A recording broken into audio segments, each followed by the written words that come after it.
Rare mention is given to the fact that in late 1938, just before World War II, noted Arctic explorer Admiral Richard E. Byrd visited Hamburg, Germany, and was invited to participate in the pending Nazi Neuschwabenland Antarctic expedition. Despite his great expertise with polar explorations, Byrd declined the German invitation.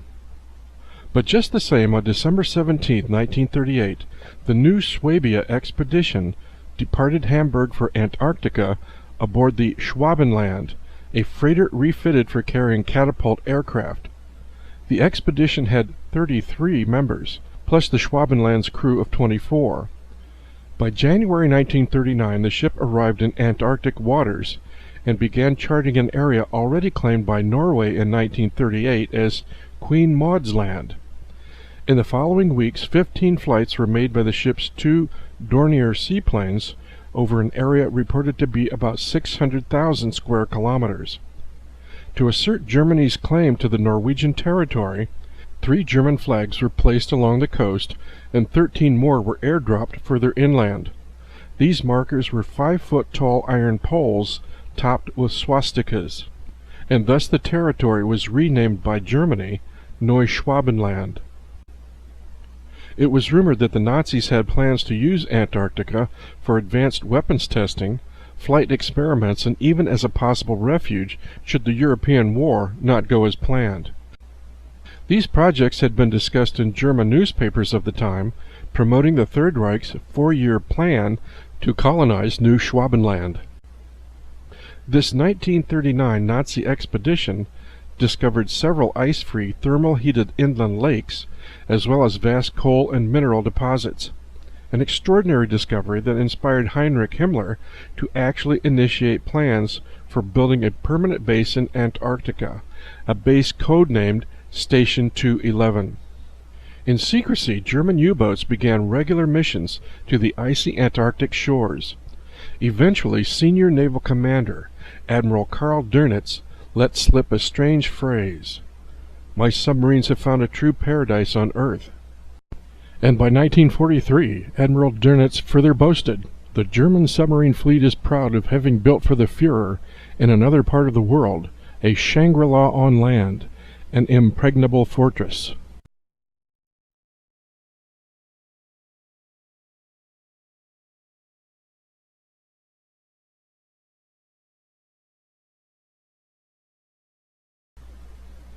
The question remains why in the late 1930s, with the rise of the Nazi Third Reich and the shadow of major military hostilities looming yet again over Europe, would German officials invite Admiral Richard E. Byrd on a costly and seemingly frivolous expedition to the frozen wastes of Antarctica? Perhaps the answer lies in the resurgence of German nationalism itself. In the 1920s, as the newly formed German National Socialist Party gained political notoriety, It required a permanent volunteer guard unit to provide security at potentially violent Nazi Party meetings in Munich. By 1925, chicken farmer Heinrich Himmler joined this guard unit, which by then had been named the Schutzstaffel, or Protection Squadron, abbreviated as SS, with stylized Celtic Sieg runes. Under Himmler's dedicated leadership from 1929 to 1945, it grew from a small paramilitary group to one of the largest and most powerful organizations in the Third Reich. The Nazis eventually regarded the black uniformed SS as an elite unit, the party's Praetorian Guard, with all SS personnel originally selected on the principles of racial purity and loyalty to the Nazi Party. Heinrich Himmler sought to idealize the SS as a 20th century reincarnation of the medieval order of Teutonic Knights. Before and during World War II, Nazi propaganda and ideology made frequent use of the Teutonic Knights imagery, as the Nazis sought to depict the noble knights as forerunners of German conquests for Lebensraum. Aside from Hitler's determination to liberate his country from the crushing despair of post-World War I economic depression, he was equally determined to realize his treasured dream of Lebensraum, to secure a homeland for the Germanic peoples. This philosophy implicitly assumed the superiority of Germans as members of an Aryan master race, who by virtue of their superiority had the right to displace people deemed to be spawn of inferior races. The Nazis insisted that Lebensraum needed to be developed as racially homogeneous to avoid intermixing with people of inferior races. As such, any people determined to be inferior to Germanic standards living within Lebensraum selected territory were subject to expulsion or destruction. Hitler declared that the size of European states was absurdly small in comparison to their weight of colonies, foreign trade, etc., which he contrasted to the American Union, which possesses at its base its own continent. By example, the United States provided the closest model to the German ideal of Lebensraum. With this concept in mind, despite its cruel, forbidding cold, the Antarctic was the last remaining untamed continent on the planet, where at least a portion of the German people could possibly resettle, no longer bordered on all sides by enemy nations. Is it conceivable that over the course of the war, Germany actually possessed the technical skills to make this goal a practical reality?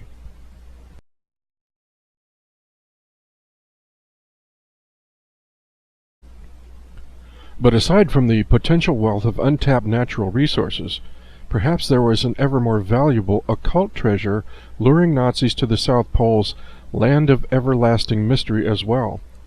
In 1935, the Third Reich officially founded the Ahnenerbe Society for the express intent of rediscovering the historical roots of the German nation. Ahnenerbe, when translated, means legacy of the ancestors. This mysterious organization was the only known historical structure engaged in the study of the occult and mysticism to have state funding and support. No organization in the world had at its disposal such a volume of data or such profound influence over the development of occult technology as the Ahnenerbe Society. Ahnenerbe founders were drawn from the highest ranks of the Third Reich.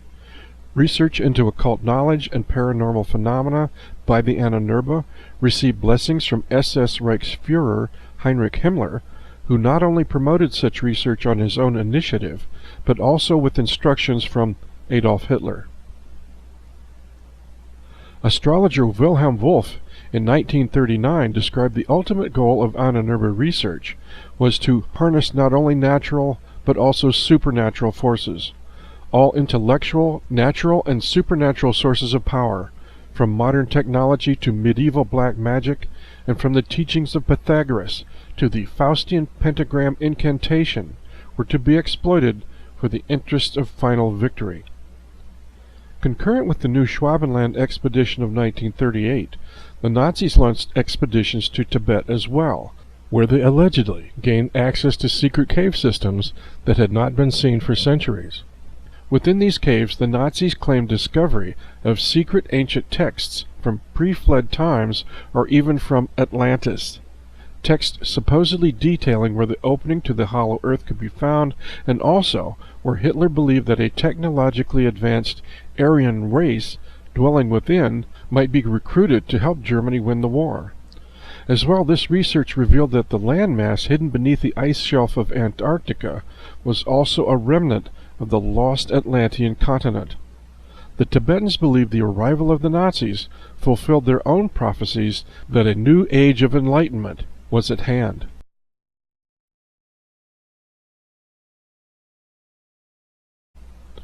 Only recently, huge underground thermal-heated lakes have been found a kilometer deep under the Antarctic ice, with water temperature a warm 64 degrees Fahrenheit.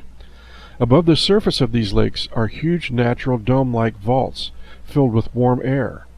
It is possible that from these heated lakes, a constant river of warm water flows out into the ocean. Over thousands of years, these warm rivers would have formed huge underground ice tunnels, ideal for the construction of secret bases. If German U-boat reconnaissance had indeed penetrated deep into these ice tunnels over the course of the war, these caverns would have provided ideal locations for hidden bases, immune from storms, polar cold, and well beyond any enemy's reach.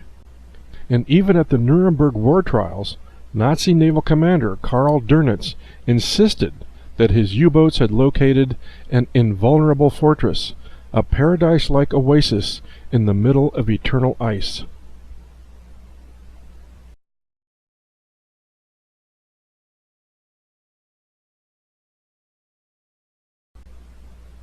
However, Nazi pre-war interests in the Antarctic did not go unnoticed by the United States Defense Department. An historic scene in the White House. Representatives of all the American republics come to hear Mr. Roosevelt's momentous address. The war is approaching the brink of the Western Hemisphere itself. It is coming very close to home.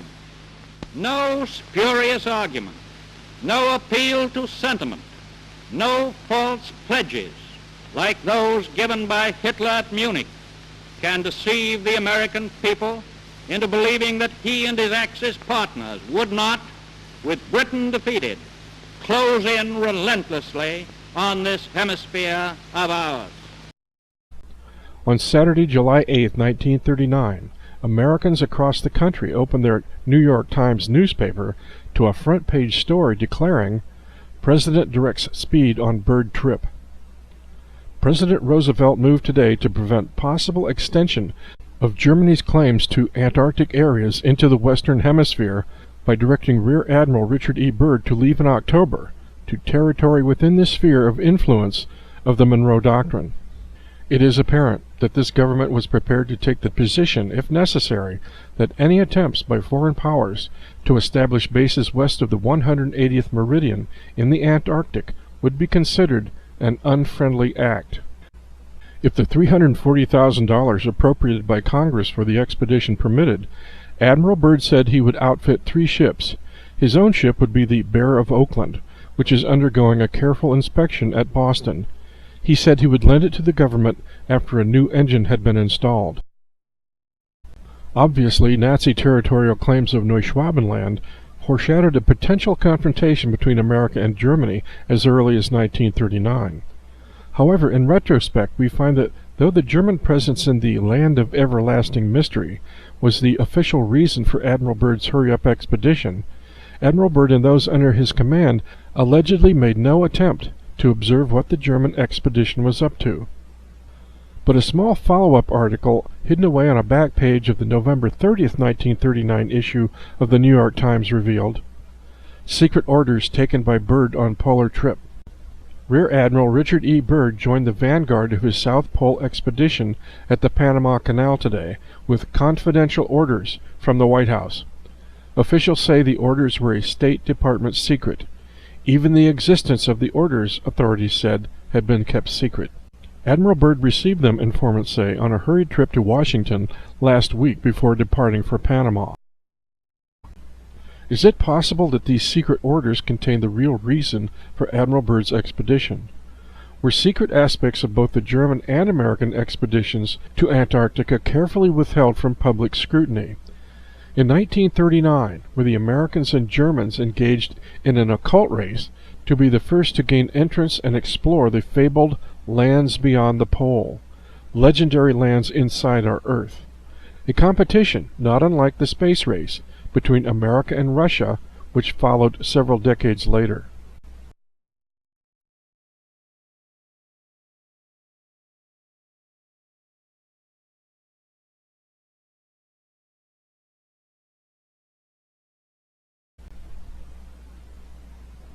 In the series of reports entitled The Quest for the Inner Passage, it was noted that Admiral Byrd's family is part of the elitist crowd through kinship with England's royal family. Byrd himself was a 33rd degree Freemason, and a veil of secrecy has covered his expeditions from the start. As one biographer put it, there were secrets that would not be talked about. And not surprisingly, One World Order paymaster John D. Rockefeller and his pals had financed all of Byrd's early explorations, with the exception of Operation High Jump, which was financed by the United States Navy. Were occult secret societies of both the United States and Germany locked in a competition to rediscover Atlantis?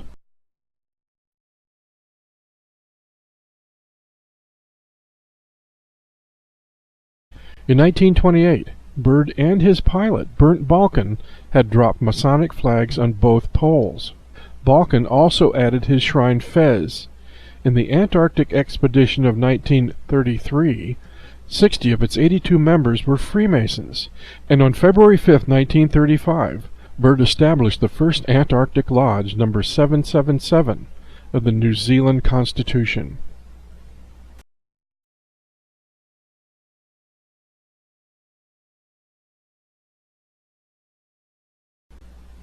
And just as Roosevelt had predicted, the whole world was at war by December of 1941.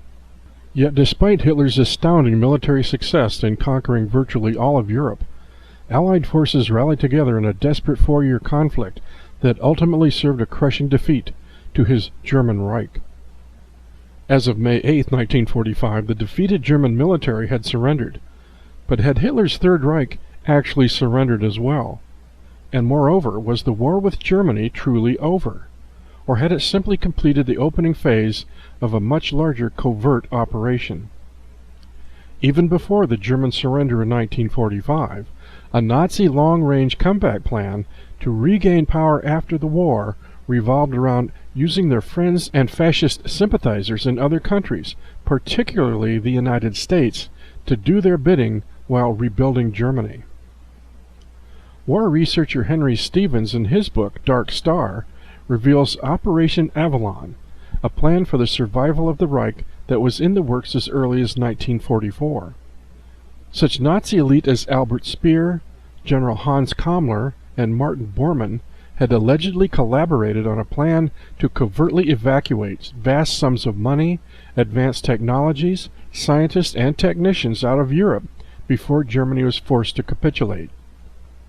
Provided this operation could secure its own lands, weapons, and money, it could function as an off-the-books power unto itself, a breakaway Fourth Reich.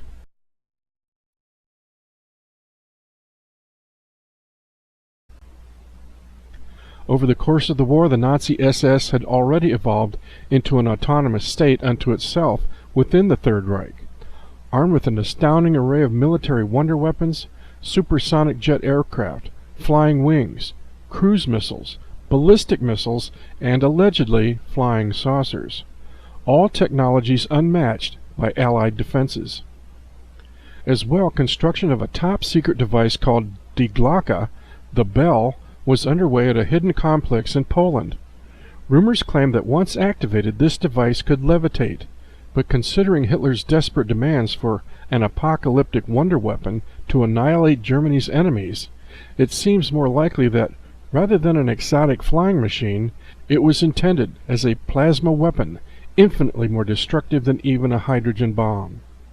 But this project never reached completion, and by the end of the war, the Bell and all of its designers had vanished. likely under the supervision of General Hans Kammler, who possessed exclusive control over the Bell as well as all SS Wunderwaffe projects. As a protege of SS Chief of Staff Heinrich Himmler, Kammler had earned a reputation with his skills for rapid deployment and implementation of underground manufacturing facilities and vast mobilization of slave labor consignments from concentration camps, the very skills required for supervising construction of an emergency refuge at the South Pole, Neuschwabenland. Of course, by April 17, 1945, Kammler and all of his most sophisticated secret weapons projects had vanished altogether from Europe. To escape capture, this cunning, shrewd, and lethal opportunist, marked as a prized war criminal, is said to have committed suicide, but more likely he cleverly escaped from Germany aboard a lumbering six-engine Junkers 390 America bomber, bound for an unknown destination.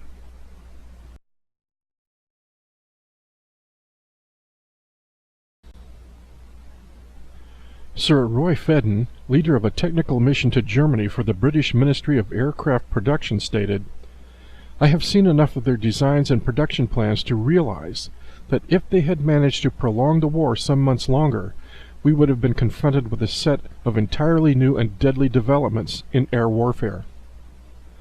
Although the German armed forces had surrendered to the Allies in 1945, technically speaking, the Third Reich itself had not capitulated. And considering intelligence gathered on clandestine post-war Nazi operations in the Southern Hemisphere, Secretary of the Navy James Forrestal dispatched Admiral Richard E. Byrd's legendary Operation High Jump reconnaissance expedition to the Antarctic. 1.5 years after the official end of World War II, a powerful Navy task force comprised of an aircraft carrier, 12 warships, a submarine, over 20 planes and helicopters, as well as a crew of 4,000 men, set off for the stated purpose of mapping the South Pole. Although Byrd himself stated in plain language, the purposes of the operation are primarily of a military nature. He did not divulge any further details. Allegedly, the unstated purpose of this operation was to locate and engage a remaining Nazi military stronghold believed to exist somewhere under the ice of Germany's Neuschwabenland territory. This grand adventure was well documented in a feature MGM motion picture called The Secret Land. However, the obvious shortcoming of this operation seemed a lack of fighter planes. The documentary is careful to show absolutely no combat aircraft aboard the carrier USS Philippine Sea. 6 R-4D reconnaissance planes monopolized the carrier's deck space. Martin Mariner seaplanes featured prominently in this operation as well, yet even these lumbering aircraft, useful in anti-submarine operations, would have been no match for Nazi combat fighters. The 6 R-4Ds in Byrd's squadron were fitted with super-secret trimetricon spy cameras, and each plane was trailing a magnetometer searching for any anomalies in the Earth's magnetism, indicating hollow spaces under the ice. These reconnaissance planes, once launched from the carrier, were to permanently remain at the pole. It's assumed a full complement of combat fighters was likely stored below decks on the USS Philippine Sea. But although Byrd's task force was provisioned for an 8-month stay at the pole, he withdrew his forces after only 8 weeks. So what really happened?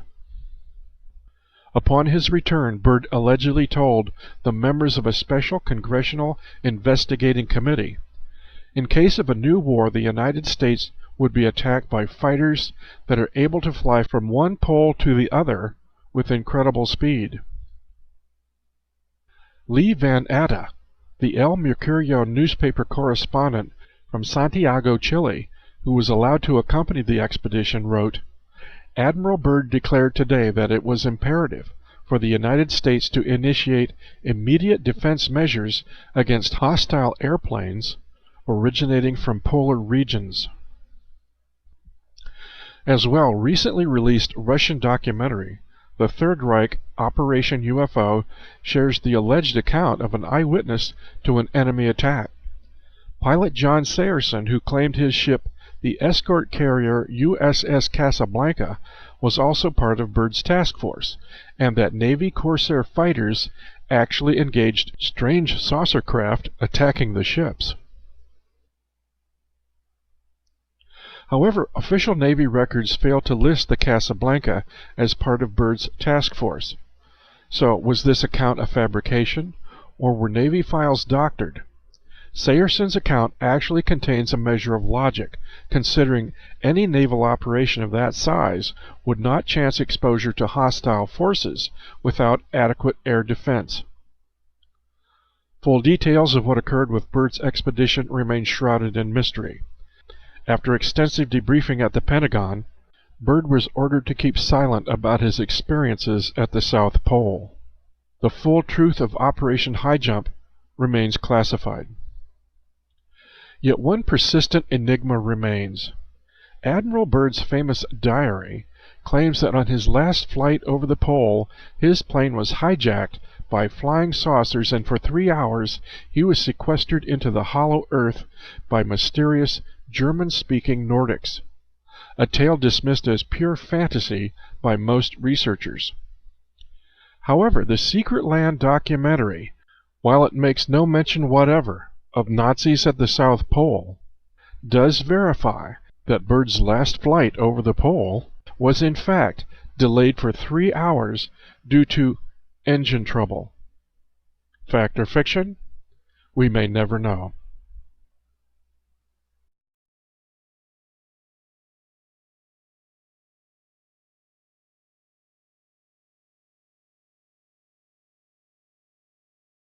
Four months later, in September of 1947, just 8 months after Admiral Byrd's aborted mission to the Antarctic, the Strategic Air Command undertook a detailed mapping and reconnaissance mission of the North Pole. An extensive B-29 support base was established at Fort Richardson, Alaska, but aside from cameras, these bombers were crammed with state-of-the-art electromagnetic scanners, sensors, and magnetic emissions detectors. And, just as Byrd described, high-speed craft capable of flying from pole to pole were again encountered at the Arctic as well. Debriefed flight crews reported seeing metallic, vertical lift saucers parked on the ice packs, flying in and out of the water, as well as dogging the B-29s. Following each flight mission, all evidence, tapes, film canisters, and documentation were immediately classified and rushed back to Washington, D.C. B-29 Project Commander Major Charles Moss concluded the unidentifieds reported by flight crews over the pole to be a secret Russian development, possibly advanced from captured German designs.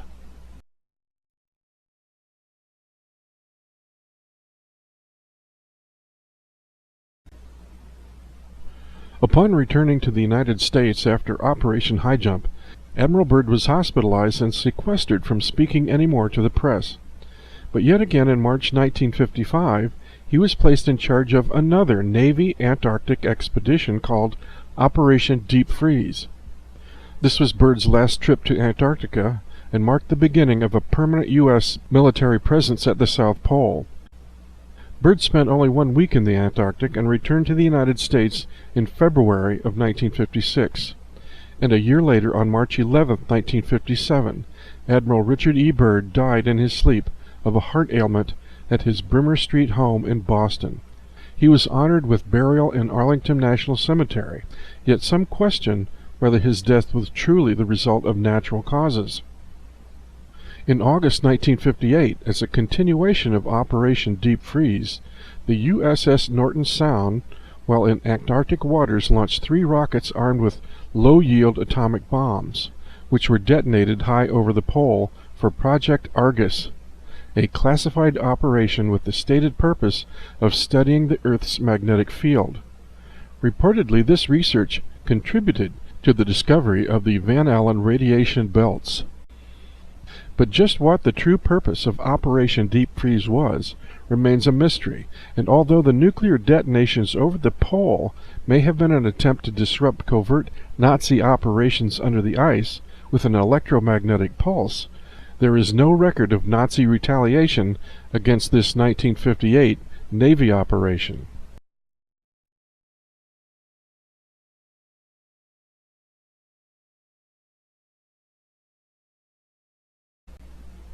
Although the official account of World War II declared that Hitler committed suicide in a Berlin bunker to pacify the world's war-weary population, intelligence insiders knew Adolf Hitler was alive and well, along with his deputy Martin Bormann, tucked safely away in friendly Argentina.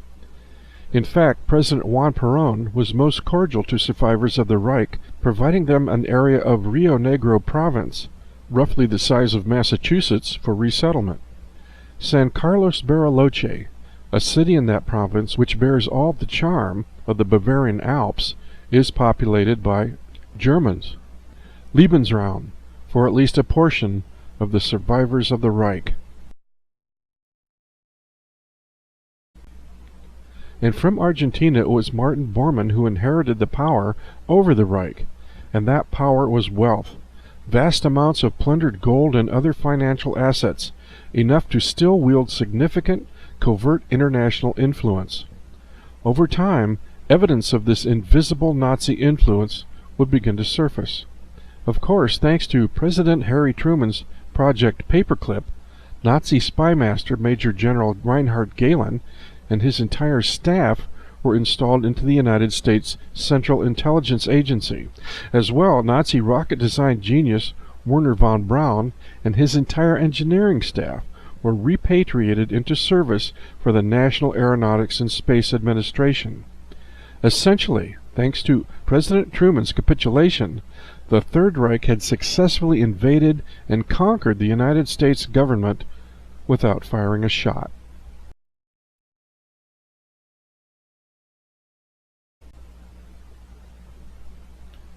Following World War II, the conquered German nation was again divided piecemeal by the victorious Allied nations. Yet the Third Reich, nested within an international network of economic and corporate interests, remains to this day a formidable political force.